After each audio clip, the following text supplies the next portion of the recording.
everybody, Patrick Connor here, and welcome to the Knuckles and Gloves podcast. All right, we had to have a return guest because our guest from last time, Lily Ulloa of Chicana Boxing, he got hosed. It wasn't fair. We all got hosed. It wasn't fair that that last card got postponed, between Claressa Shields and look, dude, it sucks. So we just had to have you back. So we appreciate you coming back, but also we had to have our boy Aris Pina, CompuBox operator, back. We're all back together. The gang's back. How you guys doing? I'm doing great. Glad to have you back, Lily. Yeah, dude, there's a lot of boxing this weekend. Obviously, we were kind of had like a few weeks of drought. There was it just happened, and in the way that it happened a couple weeks ago too, with the Queen's death, and then everything got thrown to shit. Yeah, I mean, we could literally spend a lot of time rolling our eyes about that shit for real. But like slag the lady after she's dead. But the way that canceled everything was some bullshit for sure. And the way that everything got thrown into upheaval was whack, dude. We had a good preview. We gave a good preview, and that shit got absolutely thrown upward. But we're back. Do you guys think that's gonna change does that change who you initially picked? I know you said you don't remember, but do you think it will have an effect on the fighters that they canceled it? Good or bad? All right. So I was thinking about this. I don't even know if I brought this up to Pat or not, but so the closest thing I can remember something similar in this regard happening would be, it was about a month ago, we celebrated his 21st anniversary, which was Hopkins Trinidad. So you remember what Hopkins Trinidad when 9/11 happened. The fight was originally supposed to happen, like 9/13, Pat, or something like that weekend, I believe. Yeah, right? It was whatever that weekend was. It was like the 16th or some shit. Mm-hmm. Yeah. So when obviously the tragedy with the Twin Towers, everything, all that happening, going down, they obviously postponed the fight. And with that happening, 8 when that happened. So I'm like, I don't remember that. Wow, no shit. So you go back and you think Hopkins just went back to Philadelphia. I think it was because he was just basically that close. He just went home. Tito, who's from Puerto Rico, I think he stood in New York, which is, very similar over there. I mean, not similar. I mean, very familiar territory from over there. But there was a lot of chaos, everything like that. And by the time the fight eventually took place, you could tell there was a difference in between who was more fresh and who was a little frazzled, and the result is such. That being said, I don't know if that would happen the same way over here, but you must, you have to take into account all of these ladies were at their absolute peaks in terms of their mental, their physical, everything. They were ready to go. You know what I mean? Like, imagine, the weight cuts that they had to do, the sacrifices they had to make, the game plans that they had to encounter, finally when they're coming to the press conferences, the bickering back and forth. We were talking about, you won't shake my hand, that bullshit they were doing before. Like, it was all kind of come to a head, and then literally having it like, what was it? The Queen died 2 days before the card happened or something. And that's just, that's the most gut punching thing. That's really just taking all the air out of you. So my favorite thing that came out of that is just that exchange with Alicia and Michaela, when Alicia told Michaela, have fun making weight again. That's and right. She's like, have fun being a broke bitch again. I'm like, already just sorry, man. And they've been keeping it up. And for women's boxing, this is like huge. It's still the interest for this fight's even more so. But I wonder now, especially for the competitors that are from America, because I don't assume that they stood in the UK. I think they went back home, like Mayer and Baumgardner and such, and Shields. And then they have to come back. I think Claressa stayed there. Do you? Yeah, I'm not. Like, I'm not. I think I'm gonna readjust to the time. Yeah. So that's a crazy time jump. Yeah, I don't know about everybody else, but I'm pretty sure she stayed there. Okay, well that would make more sense because her opponent's from the UK and she doesn't have to acclimate to anything. Mm-hmm. But yeah, I don't know. I'm just gonna be curious to see if they're gonna be able to bring themselves back to that peak again, because it's tough. And when things get canceled and you have to build yourself back to the peak that you were, and now you have to do it in only like a few weeks' time, it's a lot of chaos. So yeah, I think that the weight making, that's kind of, I think, what throws it off the most, in my opinion. I mean, yeah, there's going to be a lot of jet lag if they're going back and forth for sure. That's kind of fucked up. But the weight making, though, because they didn't even call it off until it was like an hour before the weigh-in or some shit. Remember, they waited like a day. Like they were still on. That was what was fucked up, was that they were still going. And then all of a sudden they were like at the weigh-in and they're like, hold on, we're kind of getting word here. And then they called it off. So, That was I the mean, thing. It was bullshit. Like they kept on pushing the time and other stuff, and like they didn't, everything was up in the air. This was such a big event, and I'm sure you both agree with me here. Like when they still put on cricket and some other goofy ass sports that still, were able to continue, when something that was invested with all the money that was made for this fight and all the people involved and everything with television and all that, then you decide to cut at the last second. I mean, no one was complaining.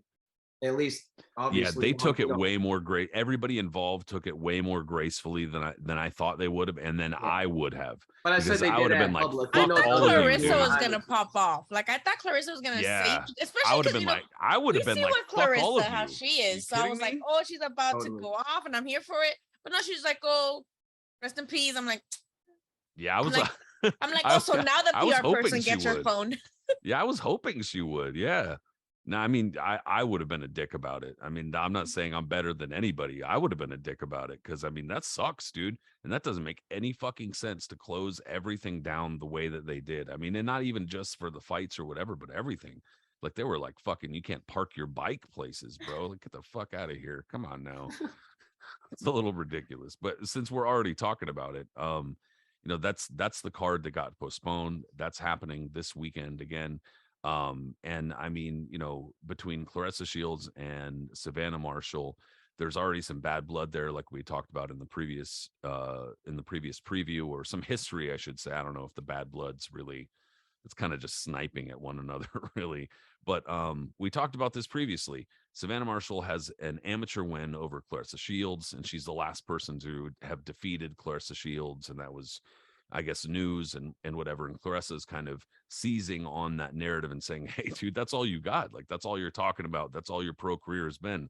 She's the last person to beat Claressa Shields. And that tells you where we are or whatever, that I'm Claressa Shields and you're the last person to beat me. And that's all you are. And so obviously now, though, they're going to be fighting for the undisputed middleweight championship. So it does mean something. It does have some meaning beyond their bad blood or history or whatever. So, Lily, I mean, we talked about this last time, but has anything changed for you? Do you think like anything's changed since last time? No, I actually think for Claressa's better. Like you could tell that she's been anticipating fighting Marshall. She was the one going over there to the UK to sit ringside for Marshall's fights, and I feel like she's just like ready, and I think she's still gonna win. I want it to be like a clinic, kind of how it was with Hammer, right? Christina Hammer, Yeah. right? Like, because Christina Hammer is pretty good, but Claressa just toyed with her, and I would love that to be the case with this.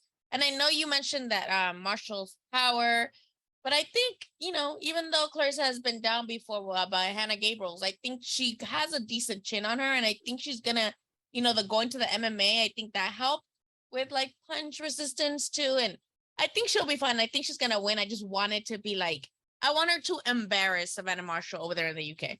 That'd be the best outcome for me. As for Alicia and Michaela, I don't know. That fight's like 50-50, maybe 65-45. I'm going to lean towards Michaela just because I feel like she's been, she has that win. She unified.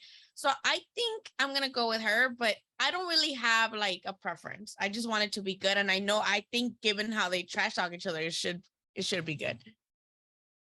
You know what I was thinking about? And I didn't even realize this till the other day. And I just thought, I just got a chuckle out of it though.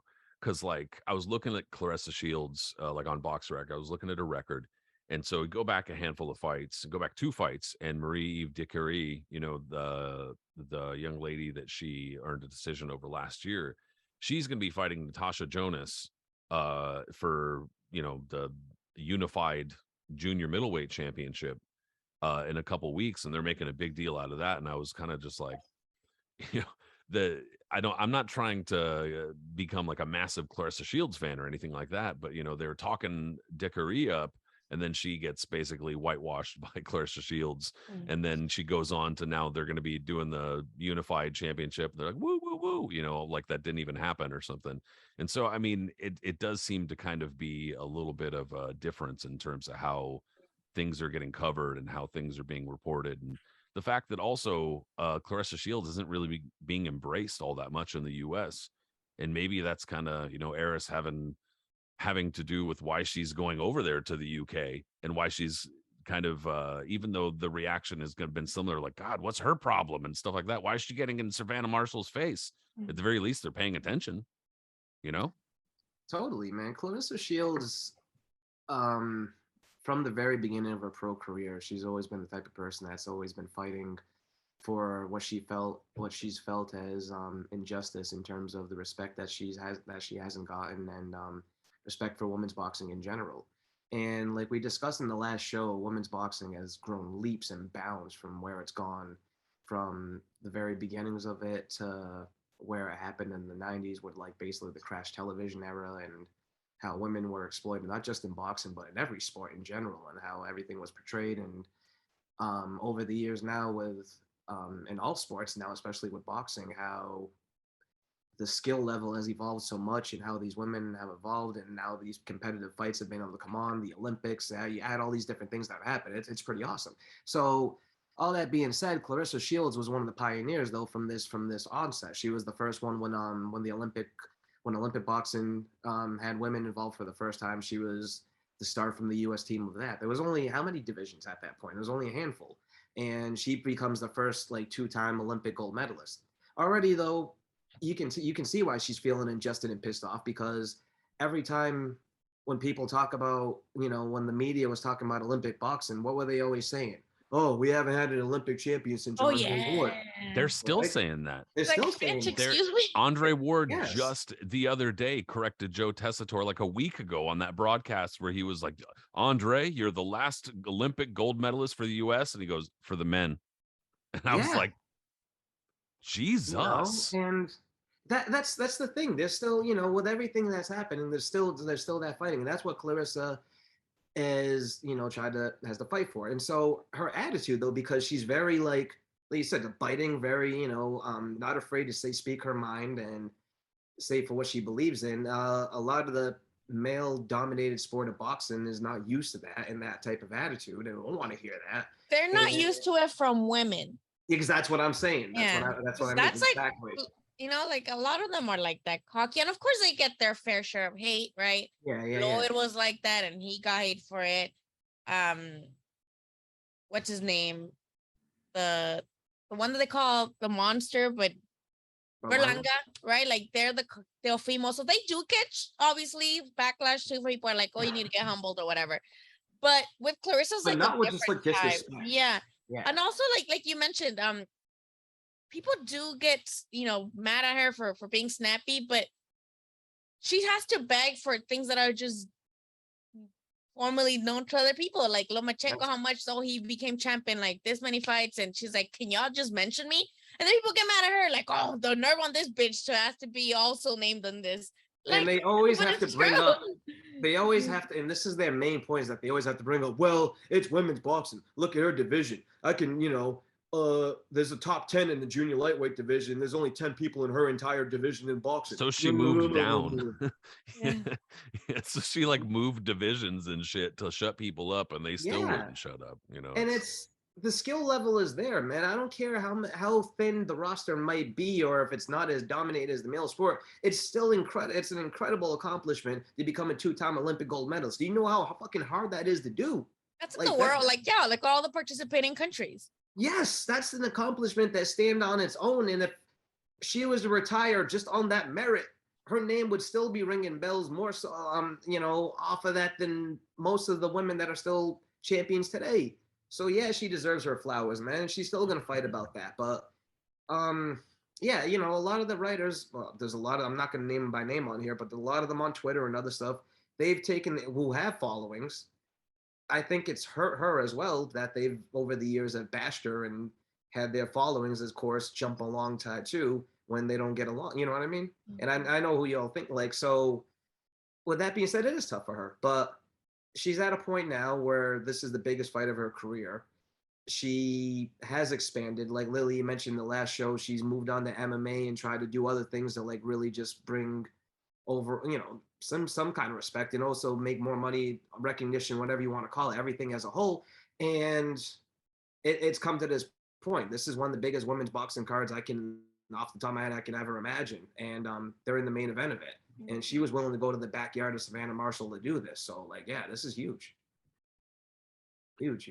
Yeah. But all that being said, I'm sorry I rambled for that whole thing and going on some bullshit, but like, I remember the last show I picked Shields to win, and I still think Shields is going to win this fight. And I don't know how convincing it's going to be. I think it's going to be relatively close, and she's going to have to really, really put an exclamation point on it to get a decision in Marshall's backyard. But that's who I like. And I'm not going to go too much into the Mayor Baumgardner one because we talked so much about it the last one, but Baumgardner is absolutely yoked. I did not notice that until recently. Like, she's jacked. Okay, like, I want her to crush me. I mean, so that scares me. I don't know, man. Something about that power says that, like. So she's developed a lot. Like I mentioned it when we did the other preview, that she actually followed the boxing history account a few years ago, and I noticed her, but I didn't know anything about her or whatever, you know. And she I remember she had gotten a knee injury a couple years ago, and she was talking about how she wasn't sure if she was going to be able to keep boxing. And also on top of that, like if you follow her on social media, kind of similar to Claressa Shields, like she wears her heart on her sleeve. She tweets some of the randomest shit, you know, like, I mean, whatever, I do too, whatever. But still, like she's definitely very outspoken as well. And she's developed a lot as a fighter too. She only has 13 fights, and she had it wasn't a bad loss, but she took a loss by split decision a couple of years ago and has bounced back really, really nicely. And then Terry Harper, who was undefeated at the time, I mean, stopped her standing with like a scary knockout, like, you know, almost like disconnected her circuits type of shit. Enough that was definitely eye-opening and caught a lot of attention. And then Michaela Mayer has obviously had a lot more money put into her career, and I think that's part of the narrative, that pre-fight narrative going in, that Alicia Baumgardner has had to maybe work a little bit harder, or at least a little bit more undercover than Michaela Mayer has. Michaela Mayer has definitely been pushed much harder, definitely had more of a promotional push behind her. And so you see that a lot, not just in women's boxing, but in boxing in general. Fighters who get resentful and kind of, I don't know if you want to say jealous, but they get pissed because they feel like, well, I had to come up the hard way. You know, here's this motherfucker over here with all this money behind them, and they're not having to do anything for it. Like, what the fuck?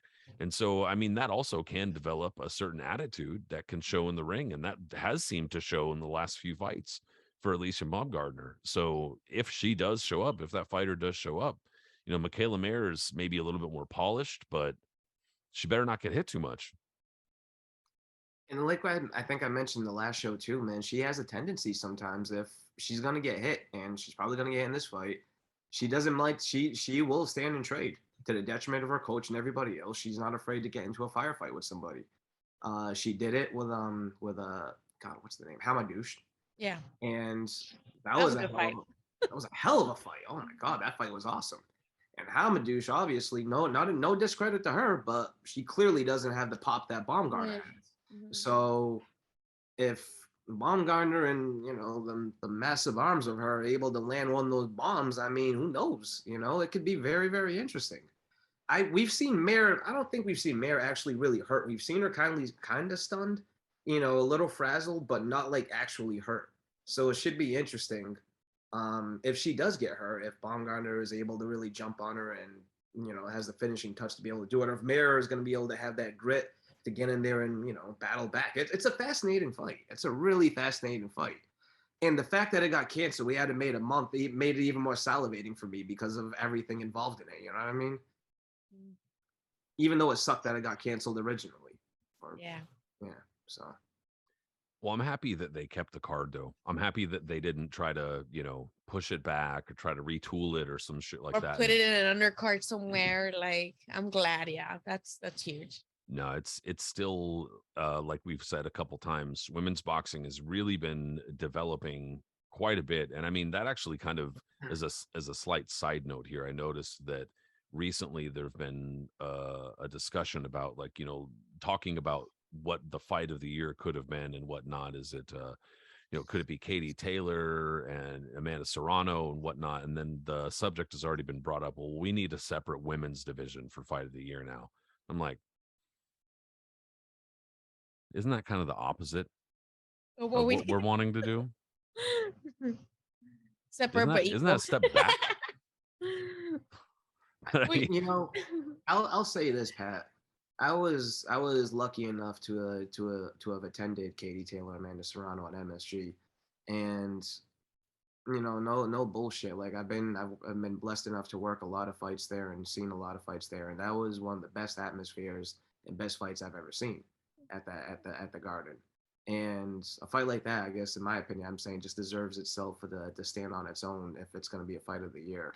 And you can't it's and very you can't much be in like, contention, dude. yeah, and it really much is. And like, that's not to say that's not to discredit Fundora Lubin or Conlon against Wood or, other barn burners that we've had this year on the men's boxing side. You know what I mean? All those fights were incredible. But if you're gonna put them head to head, that Taylor Serrano is don't right shortchange there, the like, men, because the yeah. men have been shortchanged for far too long.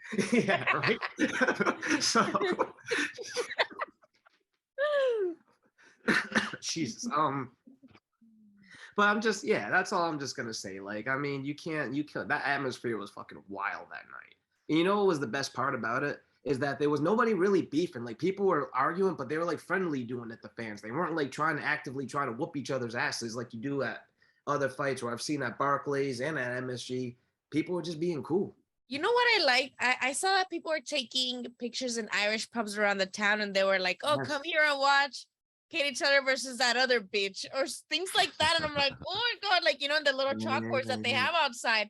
I love that. I'm like, that's so cool. Like here, I hate that here in LA, especially if it's a fight on the zone. Like, it's rare that you're gonna find anybody who's showing it. Like, it's so rare. Even with just regular boxing pay-per-view, it's very rare that you can go to a place and watch it. Totally. So when I saw that, like, multiple bars, multiple Irish pubs were like repping Katie, I thought that was so freaking cool. Like, definitely they have like such, like, the Irish in New York have such a great boxing culture. That's why Conlon would always fight over there too in New York. And that, oh my god, I want to witness a fight there so bad. So bad. So hopefully soon I can go to a card over there. I just hate flying, so that's a Nah, I mean, I've told Pat about it countless times. Like, MSG, for whatever reason, for me personally, is like, it just has an aura to it. Even if it's not even boxing, you go see a Knicks game, or if you go see a concert, whatever it is, just walking into that building, you see that giant It's a ass classic ceiling. venue. Yeah, the ceiling is iconic, dude. Yeah, it really is. And there's just holds a lot of history in there for various things, but boxing is just different, man. Like, to witness a fight at MSG is just magic. Even if it's a really shitty card, it's just you're in there, It's the guard. You have to witness one. So Yeah, it's just that that's definitely been a boon for women's boxing this year, no question. Katie Taylor and Amanda Serrano putting on such a great card, but then again, this weekend should be, at the very least, out of the two fights, should at least get one interesting one and potentially one action-packed one. I'm hoping anyway. But I guess we'll have to see what happens. I guess I'm pretty sure last time I picked Claressa Shields, and I'll go with that too. And last time I'm pretty sure I want to say I picked Michaela Mayer by decision, but I think that I'm probably going to go with that just because I think that's probably what will happen. But I'm hoping for the other result. We'll have to see. All right, but with all that said, let me just bring up this other thing really quick. How are y'all feeling about the Queen's belt? Oh yeah, that's a good point. I would have forgotten about that. Yeah, I had to bring this up. I just had to because the WBC's at it again. And I have something to tell you guys because I don't know if you guys remember Macintosh Ross was like saying that he wanted people to pitch stories at him. And I'm like, hey, like, I would love to do one on like the WBC, right? So the WBC website, when they created this belt, I was gonna post it on Twitter, but I've been so busy with work, I forgot. I asked them, like, hey, like, how are for the belt that they gave Triple G Canelo? It was like another commemorative belt for like indigenous people in Mexico. I forgot which group they picked this time. But I'm like, hey, I would love more information on how you compensate the communities that make these belts, or that these belts are So inspired. it's not just exploitation. Yeah, Absolutely. and they replied to me and they said, well, they don't have any fees. These are not sanctioned, so there's no fees. I'm like, and they're like, but we match up with organizations and give them money. And then the second time when I went to write back to the comment, and I'm like, I would love to know more information. Can I DM you? I'm like, is there specific people, a specific group? Like, who makes it? And when I pressed send, it said the WBC has blocked you from replying to them. No shit. And I was like, damn, like I was just asking, like, damn, goddamn, all right. And I sent it to Corey. I'm like, Corey, what the fuck? I'm like, all I was asking was literally like, how are these people, how are they compensated? Yeah. And they're like, well, but these are not sanctioned. And I'm like, but how are they compensated? Like that, Yeah, the question that ain't what I remains. asked. That's not even answering the question. They're like, Yeah, oh, that no, ain't we're what not, I we're not asked, taking money. Yeah, we're not WBC. taxing them. They're like, well, And with this one, it's a similar sentiment, right? Like I always felt weird that they did those belts between Canelo and Triple G, because arguably people think Triple G won the first two fights. So it's like, why would Triple G, even though, he was mimicking that whole Mexican style thing, why would he want this? It's like they're already being like selective with who they want to win. And with that one, why would a Black woman want a belt, that's commemorating like the Queen of Colonization? Like, why would you want that? I don't get it. Like, it just makes no sense. Like you said, Pat, they're just opportunists and they're trying to make whatever flies and whatever's going to be popular. But it just makes no sense. I love the color. Purple's my favorite color. I will say whoever they got actually designing the physical belts is doing a great job, because they look beautiful. Mm-hmm. But that's not even the point. It's like, you got to ask the question, what about these groups? What about these indigenous people? Do they want to be represented this way? And the way that they spin things, because I remember, I'm from Nayarit. When they did the Huichol belt, I think it was for the first Canelo Triple G fight, and the WBC was not even involved in that, from what I remember. And they really wanted to push this belt, and I was like, who made this belt? And everybody, and the WBC, when Canelo was like, I'm, back when Canelo was mad at the WBC and not doing shit with them. And he was like, I ain't taking that shit. Yeah, and the narrative there was like, oh my God, Canelo's such an asshole. Like, he doesn't want the Huichol belt. He fought, in Tepic, Nayarit. He is an amateur, and as an early professional, he fought a lot in my home state. So people were like, that was the narrative. And people who don't know about boxing politics and boxing organizations actually believe that Canelo was rejecting this belt because it was a Huichol belt. He's a white Mexican. So people, the indigenous people, like everybody in Mexico, in my state, thought that he just didn't want the belt. And it was like, no, guy, he is just his beef with the WBC. But the narrative that they try to create with these belts is like so freaking random. To help themselves. It's really weird. And again, I love the belts. They look beautiful, but it just seems like almost irrelevant. Like, what are you doing? Especially when it's for every single fucking fight now. Yeah, it doesn't make it special. Like, they were doing it like kind of selectively, it seemed, for the first few times. Okay, you see one pop up here, there, and then you would kind of forget about it. But literally now, it's almost any fight that they can think of, they're going to go drop one in it for whatever holiday or whatever thing they can commemorate it for. Well, I told you, like they did that one, the Peril belt, for like Amir Khan's return. Samuel Vargas. How is this is not even a title fight? This is Amir Khan we're talking about, and Samuel Vargas. Like, what is going on? It's the belt they made for Charlo, for all these other ones. That this belt now that Tyson Fury apparently wants to fight for against Chisora. I don't know, man. The WBC, Pat, like you and I, we DM each other all the time talking about all the bullshit, us and Corey, about the psychopathic stuff they do, and it's wild, All I know is that they got a lot of employees, dude. Because if you look at all their social media, they got TikTok, they got Instagram, Twitter, Facebook. And they got a bunch of accounts like WBC Cares, WBC, whatever the fuck. Like, and it's all streamlined where they got all this shit. They're slapping the WBC fucking PVG on that bitch on every goddamn photo they come across. Yeah, there's posts here, posts there, video here. They're taking shit there. So obviously they have a lot of employees and shit that they're paying to do all their social media and all their other shit.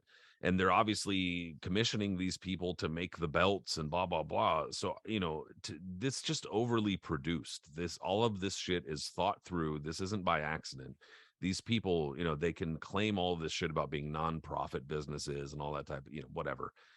They're having a goddamn annual conference in Cancun every year, and it's like this massive banquet that's costing probably like $2, $3, $5 million.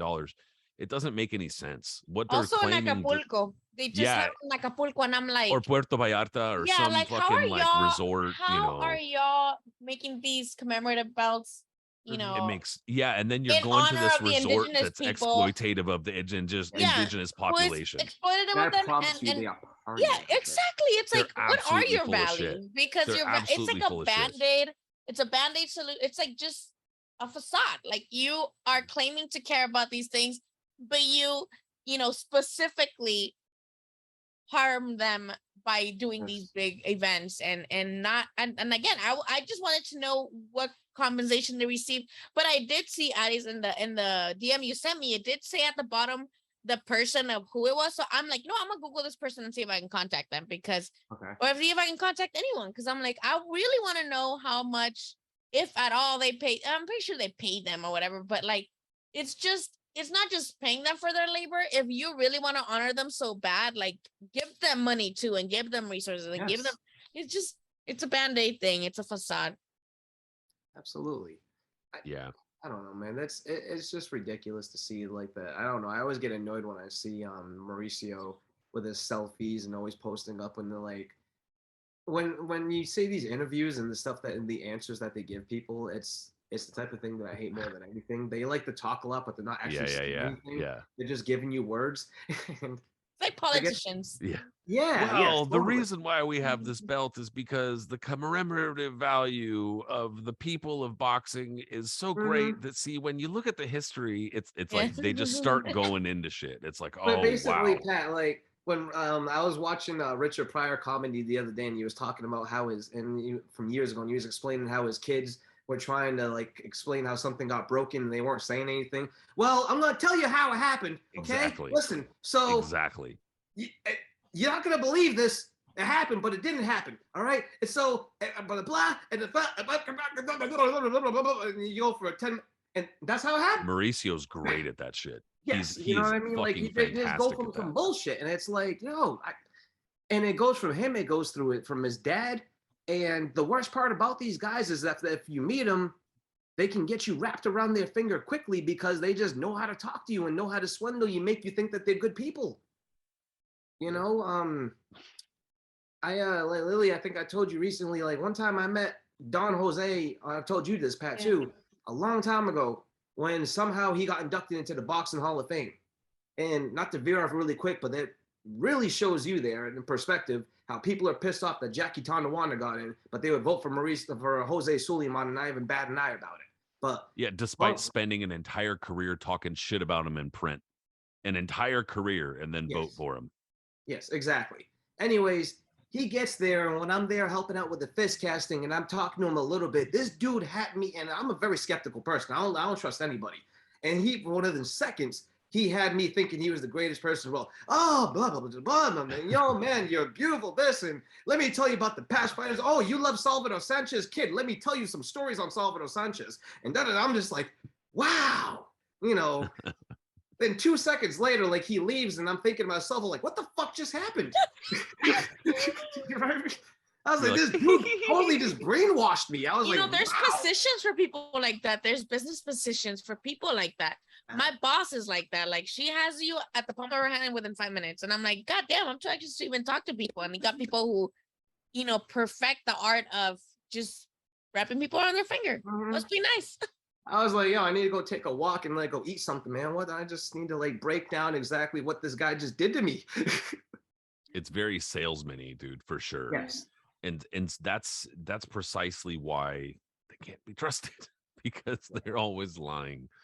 Yeah, I just wanted to say, like, and to be honest too, like we've said, as shitty as all those belts are beautiful, this one, besides, I know you said you love the color, Lily. I think it's a little bland compared to the others they built in the past. All right, they could have done a little bit more. From That's really, 'cause it's really that want. Well, what are they WBC. gonna put on there? The stolen artifacts that they have in their museum? Like, Yeah, you're right. Yeah, I had no idea. That's Jesus. because it's that WBC white belt, bro. That Yeah. they could put it's raisins bland. and mayo Yeah, on gotta that be shit. bland. Raisins and mayo. Oh, jeez. I'm gonna take a snippet of this and post it on my Instagram. This is hilarious. That was awesome. Okay. Motherfuckers.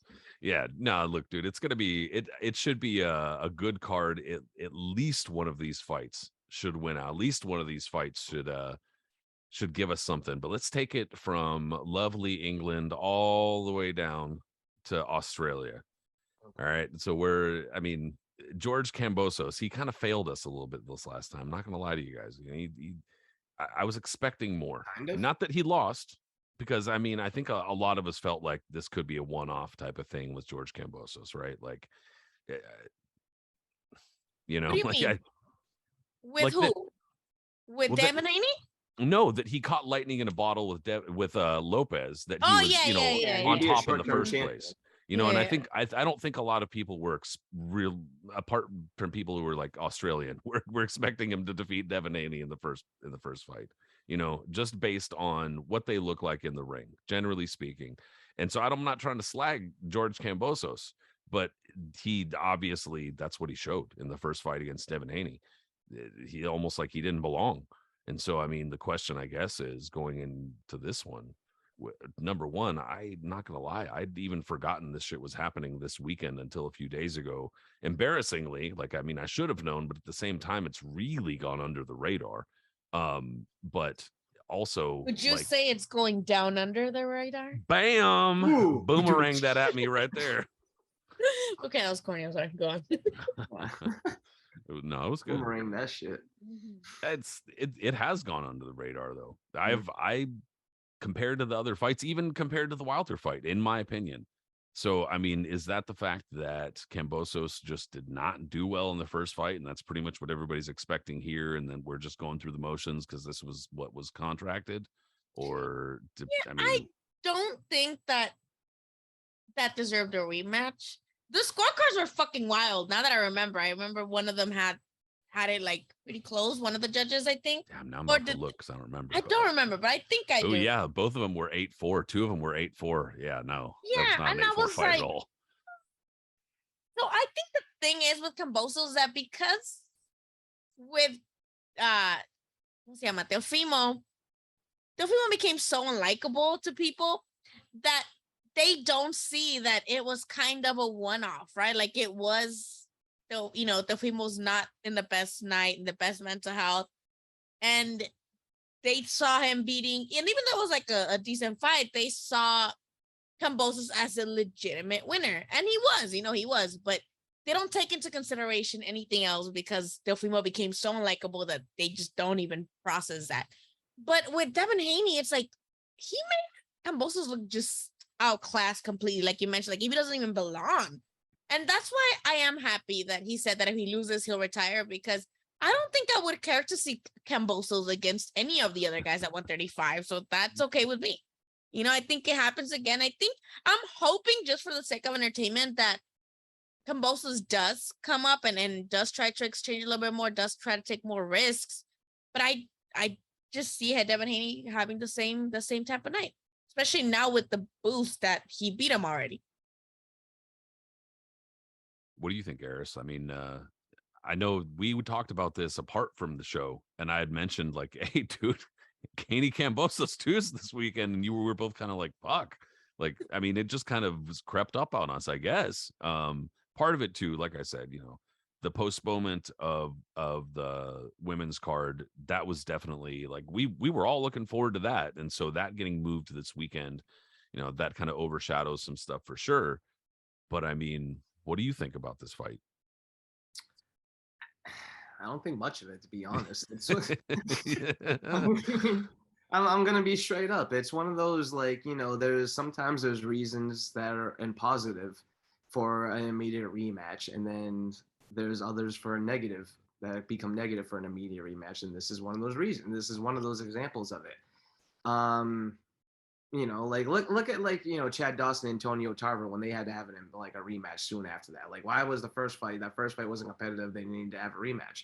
And the same thing with this one with Kambosos when he beat Teofimo. Like, yeah, he caught a ball. He caught like lightning in a bottle immediately. People he basically threw the lightweight division, fucking like crazily right there. Like everything just went wild for a minute. He was the champion, and the way he was talking, all this stuff, he was ready to accept all these challenges, yada yada yada, all this stuff. But we know the way boxing goes. The fights that he wanted to be made, the fights that were supposed to be made, obviously are not going to be made. And then eventually, when Haney, who was anointed as the paper champion, people called him because he got the WBC belt that way. He eventually, he's the mandatory challenger. And it was like this back and forth bickering. And so when the fight, when all this shit happened, it was like, the buildup of it, the back and forth talk, the controversial comments that Kambosos calling him boy and Haney. Oh yeah. That was bad, To DeBella's credit, and he said that Lou and others kind of like brought him along. It was like, bro, you can't talk like that, and he like chilled out. But that combined that with Haney's dad not being allowed to go to Australia originally, and some other shit, like there was a lot of variables that made this fight originally like really exciting. And you're like, man, and you thought Kambosos, considering how he looked against Teofimo, he would bring that same intensity in this fight, and instead Haney controlled it, and he controlled it easily, and he did it without even like really having to exert himself. Like most of it was just off of his jab. We get it, like the jab is the most important tool in boxing, and Haney has an incredible jab. And when it comes to like the basic fundamentals, man, he's better than almost anybody at the game. But Kambosos, I don't know. He seemed like he was caught between styles that first fight. Like he was trying to box. He didn't really know what to do. Like anything, nothing he tried to do worked. And Haney was just using his fundamentals and wasn't even exerting himself to do it. So I can't see anything he did in that first fight being able to do that in a rematch. Like he just showed his ceiling at that point. Kambosos is one of those guys, like any fighter, and it's happened throughout history, where a guy who you don't think he has a talent to beat someone at the elite level ends up pulling it off. But then they immediately lose that fight in their first. He's got that Al Bummy Davis quality to him. Exactly. Within the first few like fights, and then they go back to just kind of being like a middling contender after that, man. And then soon after that, they become like a stepping stone because they have that name, and dudes start whooping on them. Yeah. It's the boxing cycle. And I almost feel like that's going to end up being like that for Kambosos, because I don't think he's at the level of, he clearly showed he wasn't at the level of Haney. Shakur's moving up. He's definitely not the level of Shakur. Ryan is still a question mark because we don't really know about Ryan still, But you're totally right. You're totally right, because it's cool to say, hey, I beat a former undisputed champion than saying I beat Kambosos. Like, like you don't have to, And then Tank also, they're like so I'm saying like the elite guys that everybody calls the new kings or whatever the fuck they want to call them. I don't think Kambosos is at that level. They gotta fucking fight each other first. They have. That's what I was gonna get at next. Is that like this fight is a pointless mandatory, like pointless rematch that happens, but it's happened in boxing. But once he gets away with it, I just hope that Haney, and he shows the ambition. All these guys talk with this ambition that they end up fighting each other. Like think about this, Lily and Pat. Sorry to like get wild, but like the potential for these fucking fights right here, we got Tank, you got Jesus, I just said his name a second ago. Garcia, Tank, yeah. No. Lopez. No, he's moving up the way. Shakur, excuse me. Shakur Stevenson, yeah. Shakur might be the most talented out of the group. He's moving up to lightweight now because he clearly showed he can't make 130 anymore. You got Tank, you got Garcia. This could be a golden age, but we're at this point in boxing where none of these guys fight each other and all they do is bicker on Twitter. And what's crazy is that like the amount of money that those fights would make and the amount of eyes that would be in the, but there, I don't know what it is. I hate that, but yeah, fight each other. Like supposedly Ryan and Tank are fighting, but I would believe that shit once I see them both walking into that fucking ring. And I don't believe that either because they're just saying that on social media, not to compare. And it's easy to compare this to the golden age because a lot of people on Twitter do this with like the welterweights from back in the day, right? But at least they fought each other. Sure, were there gaps in time? Would I have liked to see Sugar Ray Leonard and Tommy Hearns fight after 1981 closer in time than 1989? Absolutely. But at least they still ended up fighting twice. Duran and Leonard Lake, all these guys ended up at some point mingling. What we've gotten so far now, and all these guys are still young, but they're getting older, is that they're just bickering online and going back and forth. And it's almost going to happen to, we might get another Crawford and Spence situation where Crawford is 35, Spence is 33, and these two motherfuckers are still just, and we don't know what's going to happen. And this is what the state of being a boxing fan and why people get frustrated. We have all these immensely talented fighters at the top, and they can't fight each other, and it just takes forever, Yep. And it's God. So it's bigger than Haney Kambosos too. This fight's almost like an afterthought, and that's why you and I, Pat, probably forgot about it, because I think forgot about it. I didn't know that it was this weekend. Like, this is how we all, because it's like, it's one of those fights that's like, we already kind of know the result after the first fight. We see what's going to happen now. But as Haney is the undisputed champion, is he just going to kind of wade in the water like Josh Taylor did at junior welterweight? Or is he going to get like these challenges that someone's going to step up to fight him? That's what I just want to see. Sorry again for ranting. I'm just. That's why we're here. No, that's what we're here for your rants. Nah, man, we're the only thing I can think of for Kambosos is that, like, maybe it was such a big occasion. It was a big to do in Melbourne in their first fight. It was a big, we even did like a greatest Australian fighters of all time show and stuff like that. I mean, not because we were like, oh my God, but mostly just because we like to, keep up with what's going on in boxing. But at the same time, it was almost kind of part of that narrative was like, oh wow, look at, they're bringing this platform again to Australia, and this is going to hopefully open the door again for like another kind of revival of Australian boxing. It actually has. There's been a number of bigger cards in Australia since then, which was only a few months ago. But I mean, it can only do so much. The only thing I can think of is that the size of the event or something, maybe it got to Kambosos. Maybe he froze up. Maybe, I mean, that's all I can really think of. Because apart from that, the only other answer is really just that Devin Haney's just better, and that Kambosos is not on that level, and that the same thing's going to happen again, And so the only thing I can hope for, like you said, Aris, is that it's just a better fight, that he can find something, that he doesn't get stuck between styles and just says fuck it and goes after him. Because I mean, what else? What are you going to do? Like, I think he should just do that. I know it's like so much easier said than done. Like we say that shit as fans all the time. Just get him, meanwhile, the fighter's like getting punched in the face. Like, fuck you get him. But Devin Haney dude, what are you gonna have that type of power to where you would be? Yeah. Are you just gonna take that for 12 rounds, or like just fucking get knocked out in 4 then? I mean, I don't know. I mean, what the fuck? To Haney's credit, he has such a style that, like, for whatever reason, he can make a guy just break down like that. You know what I mean? Get right, and just do that. And I probably shouldn't focus too much on Kambosos too, because Haney did do his job. He kicked ass. Yeah. And it's just doing it with the basics. Like I said, man, not to be hark back and sound like one of those old timer crusty guys. Guys don't use the basics enough. Rusty. Yeah, it's true. But like, that's how they do. But if you just use a steady, good jab like Haney does, and Haney has a very sharp jab, and it uses combinations after that, same as Shakur, and the reflexes defense, most guys are not going to be able to handle it. And yeah, their styles, they just get stymied. They don't know how to break through. And I mean, Haney's not the most exciting guy. If he ends up fighting Shakur, that's not going to be for the bloodthirsty fans. No, it's going to be a tactical. Very much so, but I mean, that's going to be one of those fights that you're going to want to show students years from now. Hey, this is how it's done. But also, like with all these fights this Saturday, I feel like this fight, if it's any like the first fight, it's gonna be a forgettable ass fight. Completely.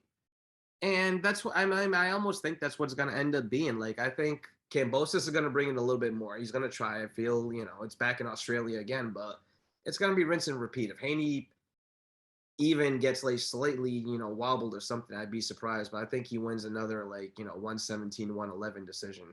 And I say that 117-111 as given the judges saying, given some more of the benefit of the doubt as opposed to what's actually happening in the ring. Well, the only other good thing on that card is that we got the Maloney brothers fighting, Jason and Andrew Maloney. So there might be a little bit of fun on that card apart from the main event. That's the but, ESPN card, right? Yeah, I think so. Pretty sure. All right, Matt. Before we move on, how nervous this test is going to look this show? He's always got this fucking face. All right, everybody, we're here at ESPN. The guy looks so nervous all of the time. I feel bad for him. I don't know what's going on in his life, but I hope he gets better. It's just a lot of personalities on that broadcast booth. You got him looking nervous. You got Tim Bradley very excited all the time. Always eating some sandwich. Eating something. Eating something. Yeah. With his Crocs. Yeah, I'd be like over there, like, like dipping my head off the camera, eating a sandwich or some shit. Andre Ward just kind of just sitting there and trying to gather Talk it about all. his own fights. Yes. With his belt with him, yeah. Yeah, it's dude, there's definitely, I will say it's better than the DAZN team. Oh, that's for sure. Oh, that's so bad. Besides Corey, I'm like, Corey, they need to put you in everything. Oh no, yeah, no, of course. The Yeah, no. DAZN team sucks. Just replace the entire team with Corey. Are you kidding me? Get out of here. Yeah, no, but they do have a funny team. The top ranked ESPN team does have a funny team. At least it's entertaining, I will say. Well, no, it's entertaining. The first time, like during when they were doing the bubble fights, and when Tim Bradley very excitedly was like with the food in his mouth, eating a bacon and Brian. And then he goes, he was like, "Oh, it's a B&B sandwich." Oh man! And you see Andre Ward just half disgusted, half confused. And he was like, "I want nothing to do with whatever Timothy Bradley's talking about." Yeah. Dude, it was when everybody was getting sloppy, dude. Like it was the fucking worldwide pandemic and potential collapse was on the menu, and people were like, "I don't know, dude, but I'm staying in my motherfucking PJs, dude." I would do lives, like weekly lives, just in my pajamas, drinking wine, and like so that's probably like the most views I ever got. Like just sitting, fucking drinking. Yeah, everyone just quarantine. We're not doing anything. People just needed to be comforted. Big fights, like old fights that wouldn't get copyrighted. I would put them on like how my TV is right here, and we would be like watching them together. I'm like, oh yeah, but talking and watching, drinking. I'm like, damn. The first like 3 months of quarantines was okay, but after that, now it's just sad. But thank God boxing came back though during. Yes, I love the Thursdays fights from ESPN. So it was Tuesdays and Thursdays, right? Or Thursdays? It was around there, yeah. Because I love that. After watching the 1,000th view of De La Hoya Trinidad on ESPN that they would put on, or whatever Chavez, like Tyson Jaco or some shit. Mike Tyson or some other fight that they just refused. Yeah, it was nice to get some live boxing for a change because I mean, my God, but yeah, interesting times. The free TV channels, I just want to let y'all know, whoever's listening, the free TV channels, like with a smart TV, usually has like any app with free channels. They have a channel just for old boxing fights. Just really? putting that out there. Yeah, I don't remember the exact name for it, but there's a lot of old fights, and it's just playing old fights all day. So. Check your smart TVs for the free TV apps because they definitely have that. Interesting. I guess the biggest fight of the weekend, though, that we're getting to compared to everything, would be the return of the King, former King. Is he the main event? Right, he is, right? He's absolutely Deontay Wilder. Yeah. Oh yeah, definitely. It's definitely the main event. Yeah. So probably the biggest fight, both in terms of weight and in stature. I mean, I guess it could be argued as far as the, Shields and Shields Marshall, maybe, but I guess that's a little bit probably bigger in the UK than it is here. But nonetheless, at Barclays, Deontay Wilder making his comeback. There's a big story to that. A lot of people want to throw shade. A lot of people want to talk shit. A lot of people want, mainstream journalists apparently want to say, welcome back, but you suck. You saw that this morning? Yesterday morning, was it?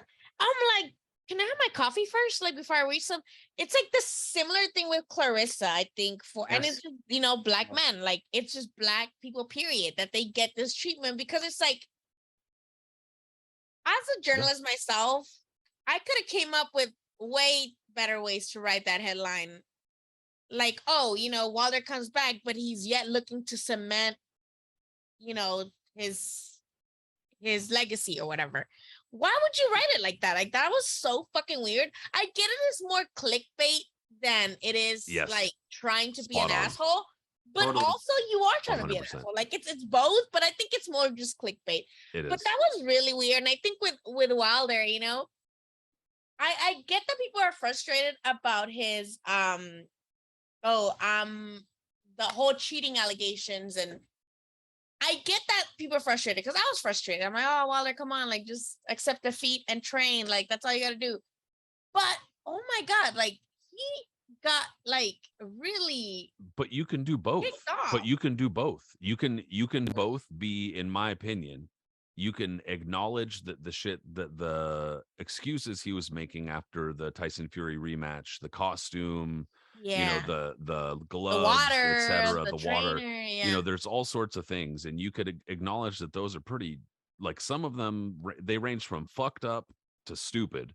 yeah. You know, like putting they the do. blame on Mark Breland is fucked That's up. fucked up. That's You know, fucked up. the That's when I gloves was and the so water. fucking. I was over that shit. Yeah, getting drugged, the You know? costume, those are That just pissed me stupid. off. Yeah. But and so you could acknowledge those are fucked up, but then you can also acknowledge that the reaction to those things were also kind of along racial lines. Dude. Yes. That a lot of fucking Yes. of the white media was like coming down on that shit when it's like, you know, it's the, like you said, it's the same type of shit with Claressa Shields, and people are like, she has the audacity. Oh my God, she's saying that she's the greatest. Bro, get fucking used to it, because every fucking fighter does it. Get used to it. Every fighter thinks they're the best. Okay. And if you can't accept that, then settle down. I don't know, because every fighter does it. But you really seem to react the strongest when black fighters do it. Why is that? Also, the thing is that like a lot of people are like Fury fans, and I don't get it. Like Fury, I feel like you can be a fan of his style and the fact that, you know, he's so awkward and is able to, you know, school. They like his how he opponents looks the way- into the camera and sweats the profusely way while on that, cocaine. like, I feel like people who like enjoy him as a person and as like, you know, him outside there, it's like liking fart jokes on Nickelodeon. Like gosh. that's for like kids. Like the Dawson stuff was funny here and there, but like he's just so an unlikable person, in my opinion, that it's like you have to have like third grade humor and laugh at fart jokes to like think that, you know, Fury is so fucking funny. And he's, to me, he's just unbearable and unlikable. I appreciate that he's who he is as a fighter, but like people seem to forget that he took like PEDs too, that he popped positive for PEDs. People forget about that, and they just glamorize him off this, you know, win against Deontay. And I get it. Like in my opinion, I think Deontay lost the first fight too, you know, but I feel like, okay, give the man a chance. Wilder has only lost to one person, and that is Tyson Fury. Like, I don't think that should completely eliminate him and, you know, from contention with everybody else. Like it's just, you know, obviously we have to take in consideration how his mental health is going to be. And if those excuses, he was just like, no, I did all the right things, I'm not going to train as much. But he did make improvements. Like we saw that in the third fight. I think his legs were just giving out on him and he shouldn't have came in heavier. But I think with him, it's like, why are we treating him like he's just like this disposable guy just for losing to one guy? Yes, you can argue he lost all 3 times, but that's one guy he lost against. There's still a whole division that's going to make great fights. And I think this is going to be a great fight. And I kind of want to see a typical fight with Deontay where, you know, like Adi said, like you're going to put him down within like 3 rounds. Or was that you who said that? Yeah. But I kind of would rather see Deontay, at least for like show us what he's been working on, you know, like give us a little bit of, you know, a little bit of what you've been working on, and then knock him out. I would love a like Brazil type knockout, right? What's Dominic Brazil? What's his name? Yeah. I would love that for us. The thing, you know, Wilder, the thing that's fascinating about him is that, like, I'll ask you both this, Pat first, you, where do you consider, is Wilder the hardest puncher you've ever seen in your life? So for me, how I say it for this, right, is that in terms of prime, I think Wilder might be the hardest puncher I've ever seen in for prime, like in my lifetime. Reason why I say that, like, I was a fan when Mike Tyson was active. I was a fan when Julian Jackson were active, but they were both clearly past their best when I was able to witness them. Like, I saw Mike Tyson knock out some schlebs, but like, you know, that was Mike Tyson. I didn't witness him, you know, like terrorizing the Vegas and upstate New York. You know what I mean? Those poor guys that had to go through his wrath. Julian Jackson, the same thing. I caught him at the very tail end of his career, knocking a couple of guys out. but I didn't witness him, detonating nukes in the Vegas desert back in the 80s. So Wilder, I've never, he has that type of power that like he can turn a guy that's 250 pounds into pancake batter in a matter of seconds. It's incredible, like yeah. I mean, look at Brazil, because Brazil that totally happened to. There's one right hand and he just splattered like it was, like silly putty or some shit. Like it was wild.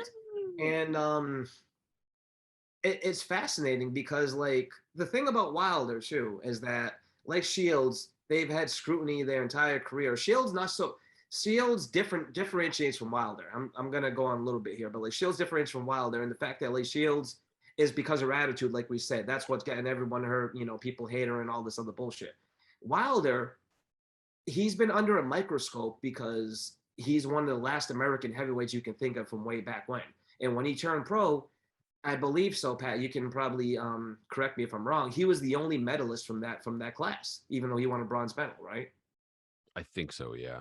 So as a heavyweight, he wins a medal, and then he turns pro. He turns pro on a Golden Boy. This is like the early stuffed far on the undercards until yes. It was like 20 something and 0. And so what's interesting is that very, very early in Wilder's career, he was actually featured on television, because there's this narrative that like Wilder was always hidden from the very beginning, and then he got suddenly brought on. No, he was featured a couple of times, and he looked like shit because he was just a guy that was, straight up from the scraps. The fact that he was able to win a bronze medal was remarkable in itself. But like when he was put on national television, when he clearly wasn't ready, and then you had old fucking crumsion guys like Teddy Atlas going, "Look at this motherfucker! What am I watching here?" Yeah, and just bashing him. Like to Golden Boy's credit, like it's easy to bash Golden Boy or whatever, but they have great matchmakers. Eric Gomez, who's I think president now, but he was matchmaker in Wilder's earlier career, and I don't know I forgot the other matchmaker's name, but they got good matchmakers, and they built Wilder from scratch. Like they put him in the back, and they didn't put him on television. Yes, there's videos that have surfaced over the years, like Wilder fighting that really weird obese guy, and you know what I'm talking about, Lily? Like that video and him like jigging and dancing the whole time while he's swinging on him, and it's it's awkward. And thank God that wasn't on television, because people would even go, "What the fuck?" even back then. But it was good because he was off of television. He's building himself. By the time now, he's finally slowly getting featured on like Showbox, knocking the hell out of Sergey Liakovic, giving him, making him have a seizure, knocking out other guys. I even worked a couple of his early fights back then. It was brilliant matchmaking. By the time he finally fights for the title and he beats Stavern and he goes the distance, it was still easy. Everybody's always saying, "Oh yeah, his first defense, watch this now. He's going to be built up like cream puffs," everything like that. He's always just had this stigma. And it's kind of like it's to a degree, I get it, like, with how he was built, but like this is a guy that was built from scratch. Like Chavez Jr. was built from scratch. Other guys who don't have extensive amateur careers, you got to build them from that and do that. This is the beauty of matchmaking. If you go all the way back to the 50s and shit, dudes who had 100 pro fights weren't getting a title fight until then. You know what I mean? So like Wilder being built up is nothing new. It's just boxing. And he also has nearly 50 pro fights now. Yes. And you got to give him credit too, man, whether you like him or not. And it's easy too, because like you both said, he's made goofy comments over the years and said shit that like can make you a little leery about him, saying he wants to catch a body and saying other stuff, not wanting to give, it's like, but you got to give credit where credit is due. He's come a long ass way. He's really come a long way. And I hate how he dumped Breland, because Breland had nothing to do with that. Breland really worked well with him. JD's is a fucking useless idiot, so whatever.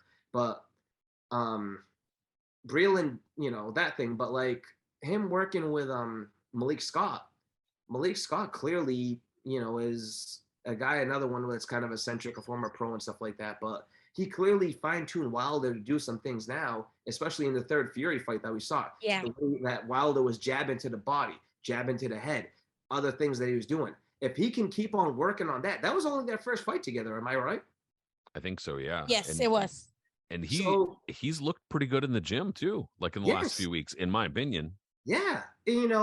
I think there's still a lot of story to be written on Wilder.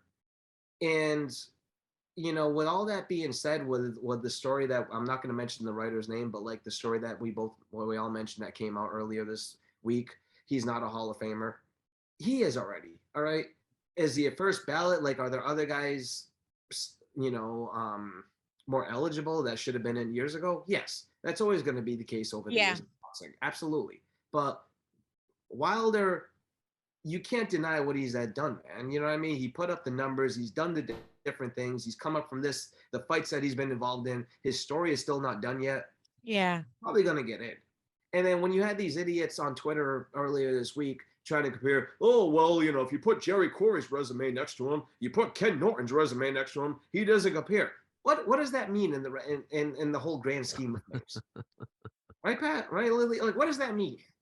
It's to answer your earlier question, he probably is the hardest puncher, dude. Because I mean, he puts large fighters, you know, either to sleep or just totally fries them.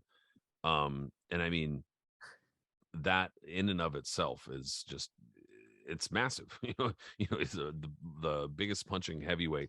But then also, yeah, dude, there's been an intense scrutiny around his entire career, without question, from the very beginning. And it's really difficult to deny at this point that he has come a long way. It's tough to deny that he's come a really long way. And as far as the Hall of Fame angle, dude, I mean, it's like, it's difficult to discuss before his career's even done. But even now, it's like, dude, you want me to start saying blasphemous shit? It's like, what have fighters like Rocky Graziano done, you know, overall in their career? Like, they participated in a great trilogy. So did Deontay Wilder, by the way. You know what I mean? So it's like, you already, if you're looking at the merits of like some of the other fighters who are already in, which for some reason is unfair, you can't do that. You can't say, well, if so-and-so is in, well, then blah, blah, blah. It's like, that's an unfair argument, I guess. Whatever. I don't see why not. The precedent has already been set as far as what it takes to get into the Hall of Fame.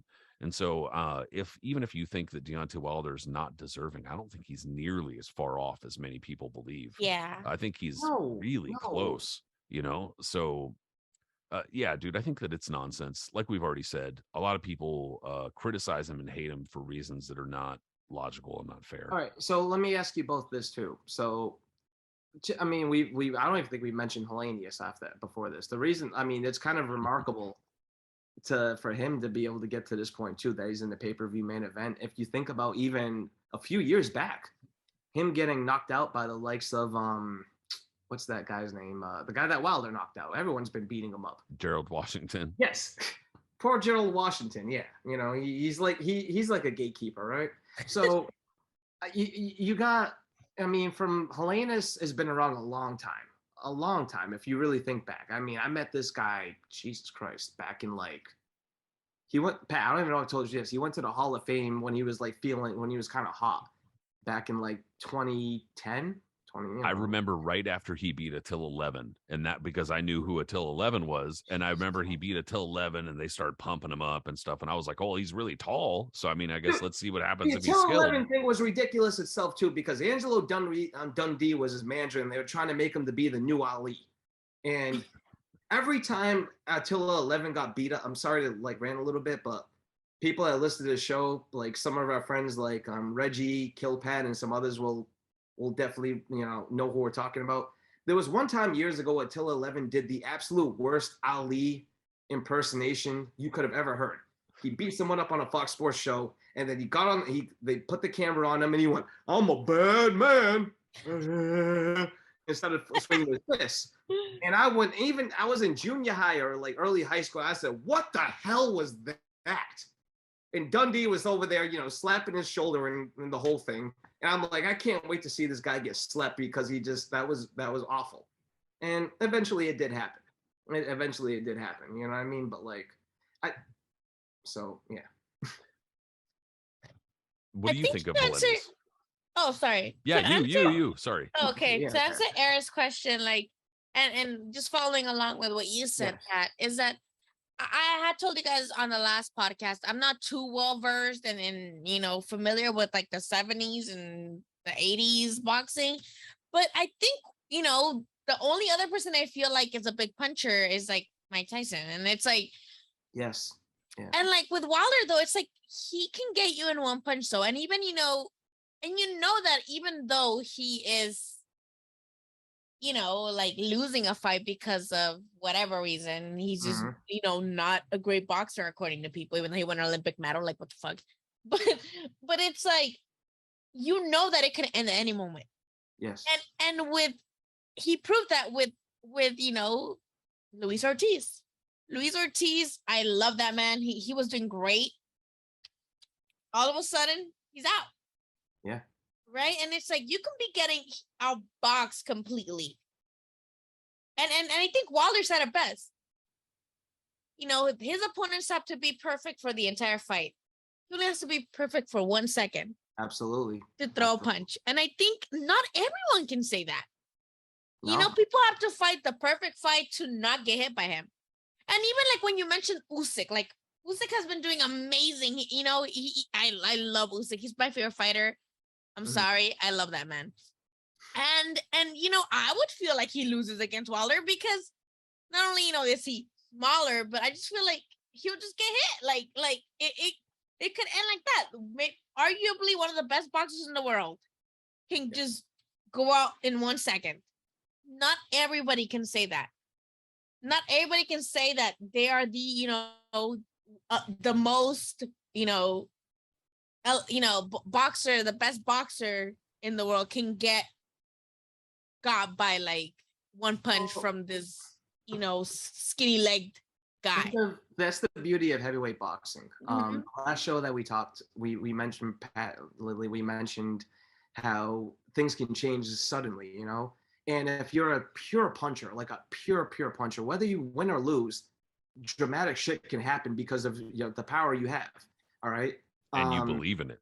And you believe in it. So let's go back, you can go back to 1979. Ernie Shavers already got his ass kicked by Larry Holmes in their first fight, lost 12-0. Didn't even touch Larry Holmes their first fight, right? So when they have a rematch, Shavers had knocked out Norton by that point in the first round, and people were like, oh shit, but still, the way Holmes did him the first time, you don't think he's going to do it, but Shavers still has that punch. In all of a sudden in round 7, he lands the single hardest punch anyone has ever seen thrown in a boxing match, and Holmes drops like he's been shot by a shotgun. Shit happens. Fast forward to 1990 with another pure puncher, Mike Tyson, Buster Douglas. And Buster Douglas is taxing Tyson's ass that entire fight, right? Just boom, boom, boom, boom, boom, boom. What was it? Round 8. Tyson comes at one punch out of nowhere, just dramatically. Boom! Douglas, you see his whole body just shudder, and he just drops like, yes. And that is fucking crazy. Because we see fights where, you can see even maybe a delayed reaction or how the legs just give out. But with like heavyweight boxing, like one punch, and like it's like a reset button. Or like when you turn off the freaking, when you're mad that someone's beating you on the Nintendo and you press like, reset. It's just like that. But with Wilder, that's with heavyweight boxing, period. But Wilder really has that haymaker. He has that just shifting punch that it can come at any time. And I feel like he gets a lot of crap, and Pat mentioned it, I wish people were a little bit more objective, and they were like, what, yes, it's true that these, he's a little excessive with the excuses. But again, we mentioned this in our last, the last podcast we were together. We're like, mental health, this is a mental breakdown happening in front of us, like a guy who was so pressured by being the best that defeat just crushed them, right? But people just seem to like disregard him. Oh, he's not a great boxer. And I feel like, going on what Aris said, like he didn't have to rely on anything else. So I think he got comfortable with just having that power and leaving. And Tyson Fury was just that one guy that needed not just the power. You needed to also have something outboxing to do to him.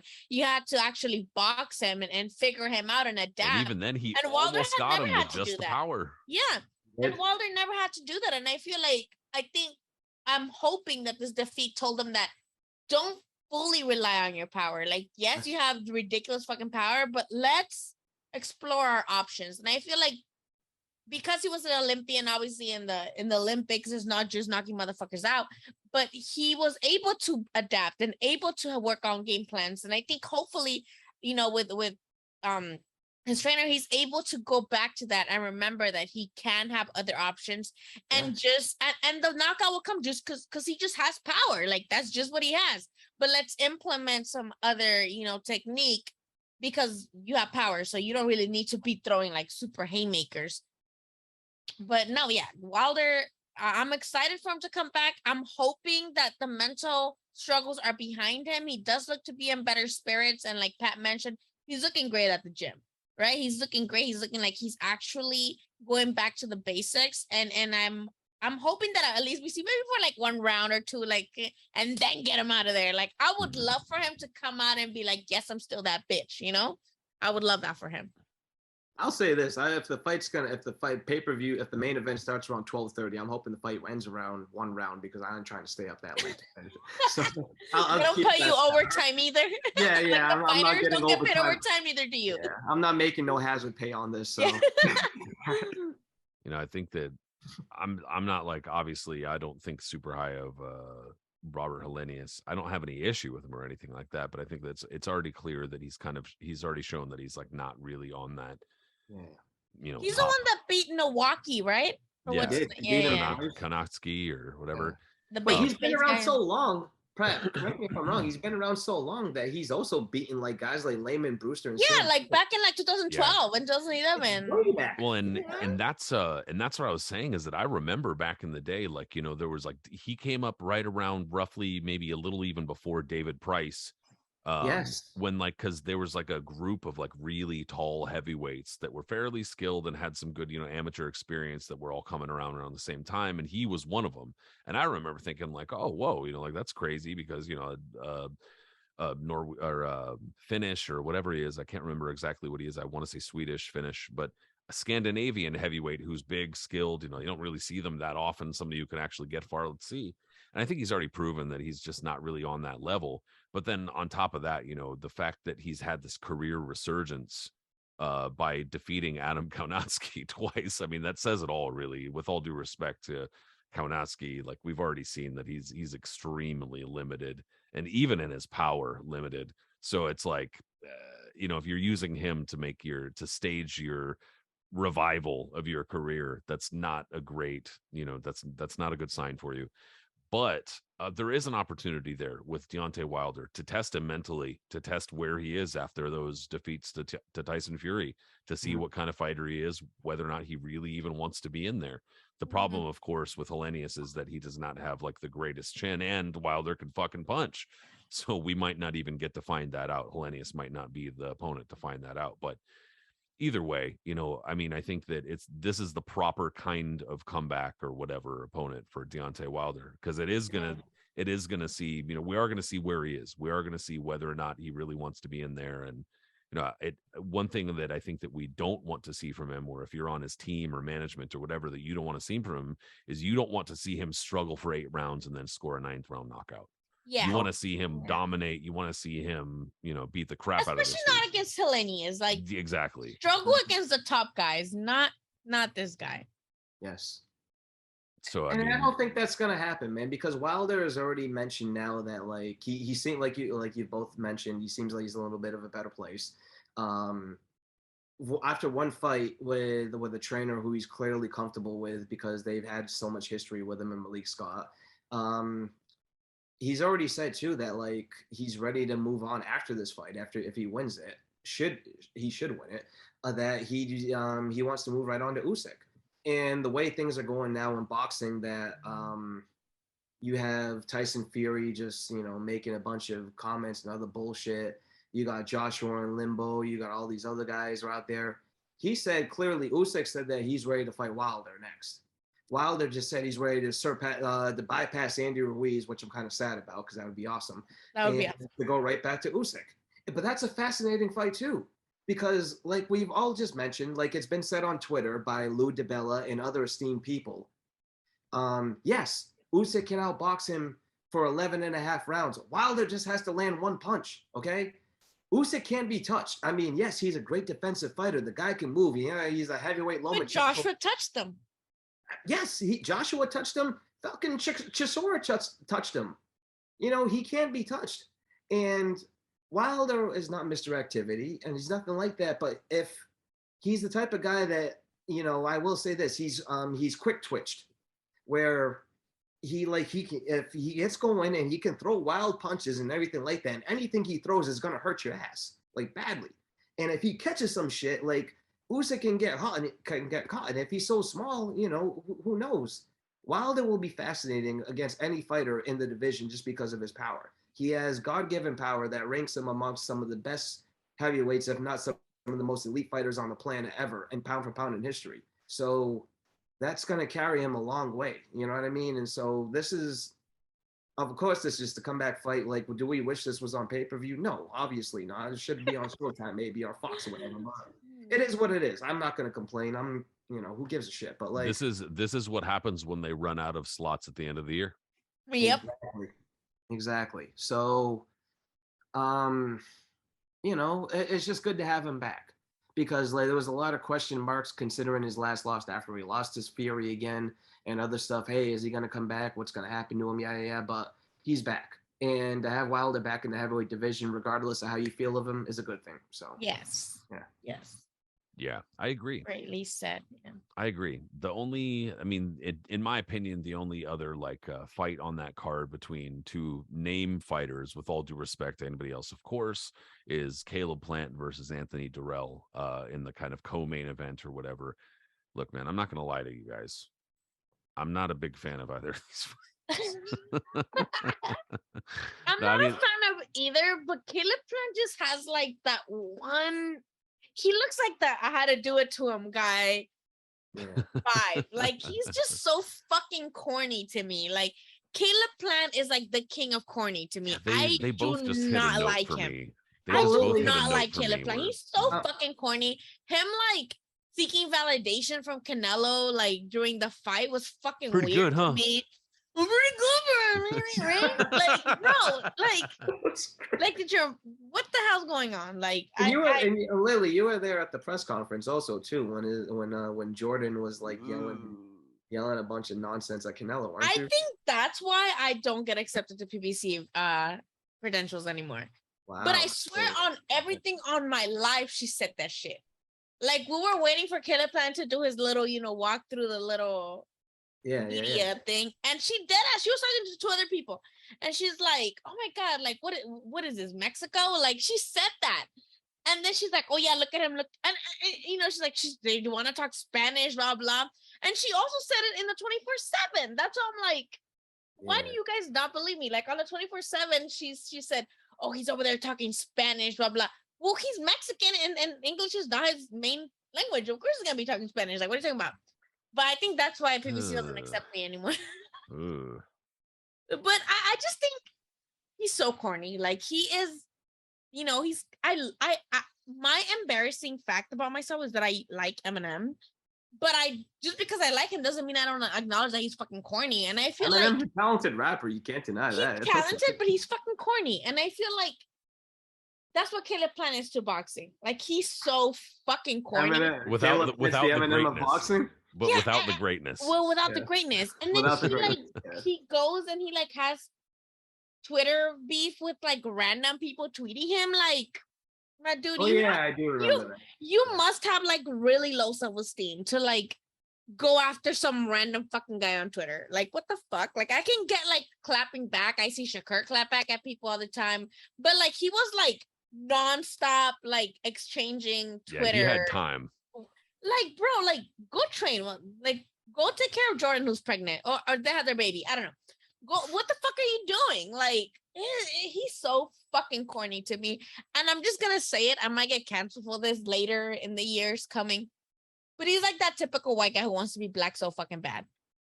Like, with the sneakers, like, he just like he has that I had to do it to him. You know what I'm talking about, right? That meme, I had to do it to him energy. Like, that's what Caleb Plant is. Like, he just wants to be black so fucking bad. And he pisses. I just don't like him.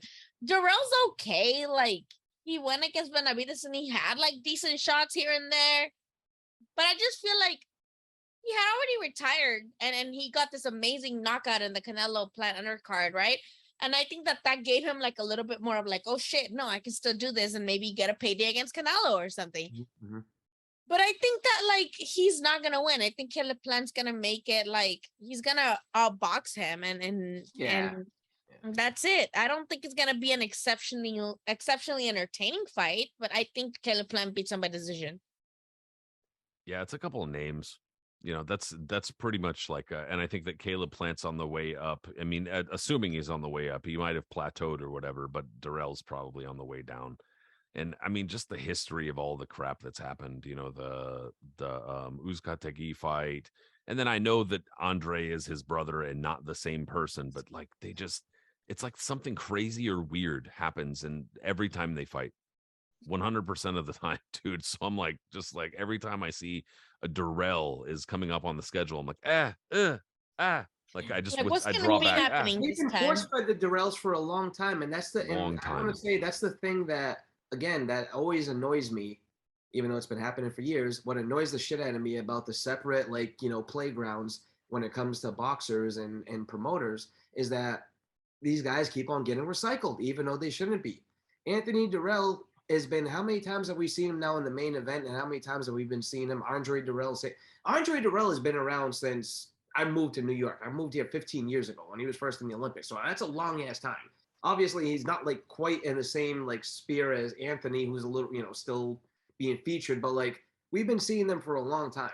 There's other super middleweights out there I'd rather see Plant fight or anything like that. But we can't because this is the promotional umbrella that they're under.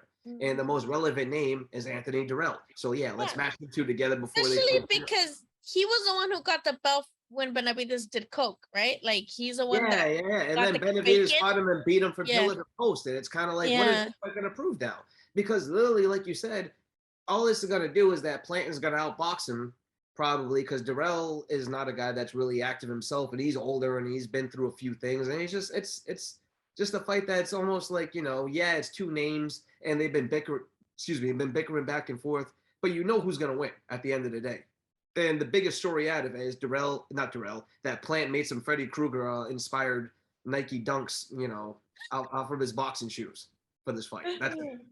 I've seen them all over social media. They're very cool. I've not seen that yet. I don't follow him. I muted him. I think I'm like, shut up. I mean, look, I don't know about muting people. Like, everybody gets retweet. Like either they get what's that word? Quote tweeted. Not quote tweeted. Like they recommend you to follow them. Oh yeah. I hate that Twitter does that. Like, please, you don't know me. Don't recommend me shit. Yeah. The recommendations are pretty wild on Twitter, but Yeah, dude, I would imagine that it should be Plant by decision or something like that, but this is not really, it's just not even on paper. It's not a very entertaining fight. It's not a very appealing fight, and it probably won't wind up being a very entertaining fight style-wise either. But actually, looking at the rest of the card, there are a number of unbeaten fighters on this card. There are a number of matchups that look like they should be good, well-matched fights. It's just one of those things where I talked about this before too. And, after just talking some shit about some PBC fighters, I will say, and I have said numerous times, I do like the way that PBC does their matchmaking for a lot of these cards, especially the undercards, where they put a lot of these fighters, they pit a lot of these unbeaten fighters or like an unbeaten fighter against somebody who's lost once or twice, or, not that losses or whatever. We're not getting into that. But point being, they do a good job with the matchmaking, and it looks to be the case on this card as well. There are a number of high quality fighters. Gary Antonio Russell's also going to be fighting on the card. He's unbeaten.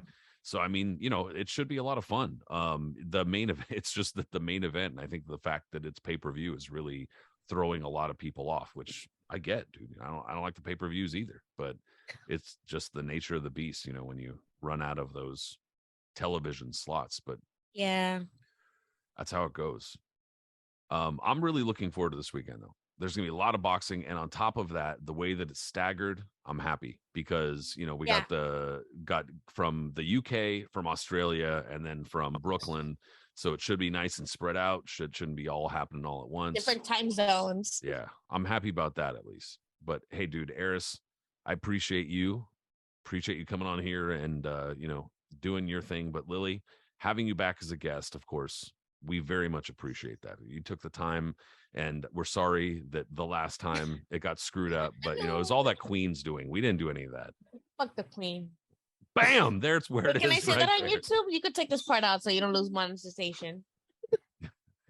Say Good what point. you I don't know.